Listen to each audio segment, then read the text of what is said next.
Well, welcome. I'm glad that you have this opportunity to learn about the STREAM program at Blessed Sacrament School. My name is Jim Spellman, and I'm a proud principal of this community. And we're very excited about the work that our kids have done through the guidance of their teachers throughout this year in creating this STREAM program. One thing that I think makes Blessed Sacrament very special in terms of the faculty and staff is they really focus on the basics, but then they're also very forward thinking in terms of strategies for teaching and learning. And there's no better example than our STREAM initiative begun this year. So STREAM is a co-curricular endeavor that connects science, technology, religion, engineering, art, and mathematics. So in the middle school this year, the students worked in teams in 6th grade, 7th grade, and 8th grade. They worked on 3 different project-based learning opportunities that culminated with a public presentation each time. This trimester, they focused on area of life science and the sacredness of life and creation. We found it crucial to include religion with science and technology and engineering and math, and it really elevated the arts to a new level in our curriculum as well. The religion piece is important because it really connects who we are as human beings. So today is a culmination of the hard work for this trimester and really the entire year. It's hard to be in conversation with the students without hearing evidence of the development of their critical thinking skills, communication with themselves, with each other and with their peers, collaboration, teamwork, and creativity. Our semester worked on creating an eco-cleaner. 7th graders created their own family of species, and the 8th graders built a prosthetic arm. The 6th graders were learning about habitats, biomes, species, and how to keep our environment clean. So these are some of the cleaners that they've made, and they used household items, things that are biodegradable and natural, like soap, water, borax, lemon juice, and they created their own recipes, used the one that worked best to clean dirt, bottled them up, created labels. They made commercials using their iPads with their cleaners. I used an app called 123D Design to create a 3D sculpture of our spray bottle, and we used iMovie to create a commercial about how our cleaner works and how it will help the environment. Bad Sammy and Duncan, I just cleaned my bureau. Now look at it. What am I going to do? I wish there was a product that is safe for children, is non-toxic, and is biodegradable. Also, it is environmentally friendly, is something that doesn't pollute the air, and that is safe for children. Does this ever happen to you? Your pets or children make a mess, and you can't find the product that you're looking for? Well, now you do, with the new product called the Greener Cleaner. What you're looking for. The Greener Cleaner really works. It's non-toxic. You don't have to worry about harming plants and animals with waste and pollution.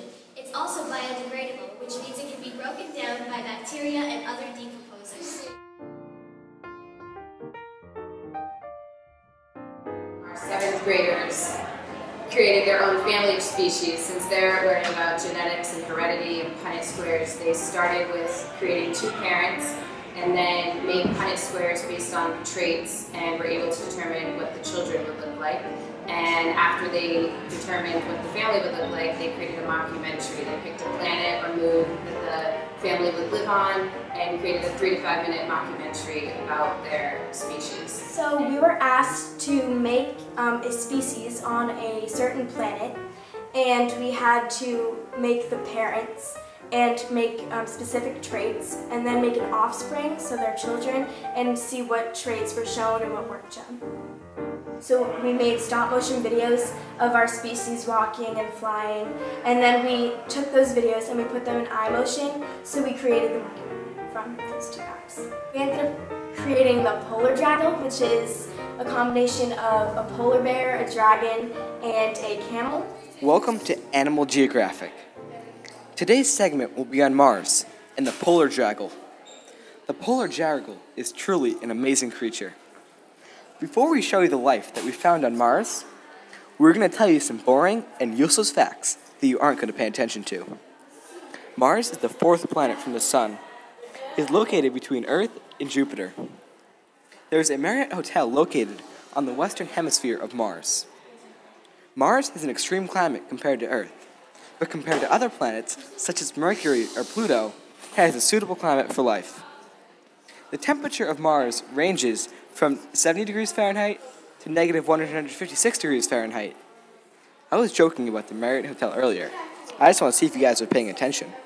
Everyone look, the mother is coming. This is a rare occurrence on Mars. We shall name her Natasha. She has a red fur coat and blue wings. Those wings must cool her down during the day. But when it gets cold at night, those wings roll up and keep her nice and warm. Everyone, look who's coming around the corner. It's the babies. If anyone in the audience has candy, put it away now. Steve looks like he wants candy. And look at Tony. Aw, it looks like the alleles in the parents' fur ended up as incomplete dominance. Incomplete dominance is when one trait isn't fully dominant over the other. The mother has red fur and the dad has blue. So if you blend those together, the children are purple.